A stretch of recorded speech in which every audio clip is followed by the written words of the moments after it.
Tidak ada yang percaya ketika aku berkata bahwa suamiku ada dua. Bahkan saat aku mengatakannya sambil menangis, sambil menunjukkan bekas cakaran di punggungku, mereka hanya mengira aku depresi karena hamil. Dokter bilang hormonku tidak stabil. Keluargaku bilang aku terlalu banyak melamun. Tetangga memilih diam, seolah takut ikut terseret. Padahal yang terjadi jauh lebih buruk dari sekadar halusinasi. Aku hidup dengan dua sosok. Setelah kejadian malam, saat aku melihat Arif berdiri di pintu kamar, sementara tubuhnya memelukku di ranjang, aku tidak pernah tidur nyenyak lagi. Aku mulai menghitung jam, menghafal suara langkah, membedakan bau tubuh. Yang satu berbau keringat manusia, yang satu lagi berbau anyir, seperti tanah kuburan yang baru digali. Kadang aku sengaja pura-pura tertidur untuk mengamati. Jika yang datang adalah Arif asli, langkahnya ragu-ragu. Ia membuka pintu pelan agar tidak membangunkanku. Jika yang datang adalah yang lain, pintu selalu terbuka sendiri, tanpa bunyi, seolah dinding memberinya jalan. Sedangkan Arif yang lain itu tidak pernah tidur. Ia hanya duduk di ujung ranjang, menatapku berjam-jam. Aku tahu, meski mataku terpejam, aku bisa merasakan tatapannya masuk ke dalam kepala, mengaduk pikiran, memunculkan kenangan yang bahkan sudah kulupakan. Suatu malam, aku memberanikan diri membuka mata. Wajah Arif ada di sana, terlalu dekat, matanya hitam seluruhnya. "Kenapa kamu selalu takut padaku?" tanyanya pelan. "Aku cuma capek." Ia tersenyum. Senyum itu membuka giginya terlalu lebar. "Bukankah aku selalu ada untukmu?" Tangannya turun ke perutku. Aku merasakan dingin menjalar sampai tulang. "Itu bukan anakmu," kataku gemetar. Wajahnya berubah, senyumnya runtuh. "Kamu yakin?" Sejak saat itu, mimpi-mimpiku berubah. Aku sering bermimpi melahirkan sesuatu yang bukan bayi. Tubuh kecil berbulu, dengan mata terbuka lebar. Bangun-bangun, aku selalu mendapati bekas tangan di perutku, seperti ditekan dari dalam. Aku semakin rajin salat. Aku memutar murotal hampir sepanjang hari. Tapi anehnya, suara bacaan Al-Quran justru membuat Arif sering menghilang. Suatu sore, Arif pulang dalam keadaan bingung. "Ron, kamu kemarin ngapain?" tanyanya. "Kenapa? Pak RT bilang aku keluyuran tengah malam. Padahal aku yakin aku tidur di rumah."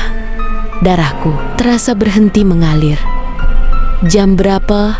"Lewat tengah malam." Katanya aku berdiri di depan rumah Bu Marni, ngetok pintunya lama. Tapi pas dibuka, aku sudah gak ada.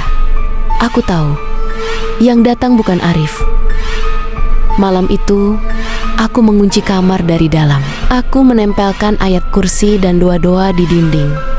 Jam 2 pagi, pintu diketuk. "Ron, buka." Suara Arif. Aku diam. Ketukan berubah menjadi gedoran. Dinding bergetar, lemari bergeser sendiri. "Buka."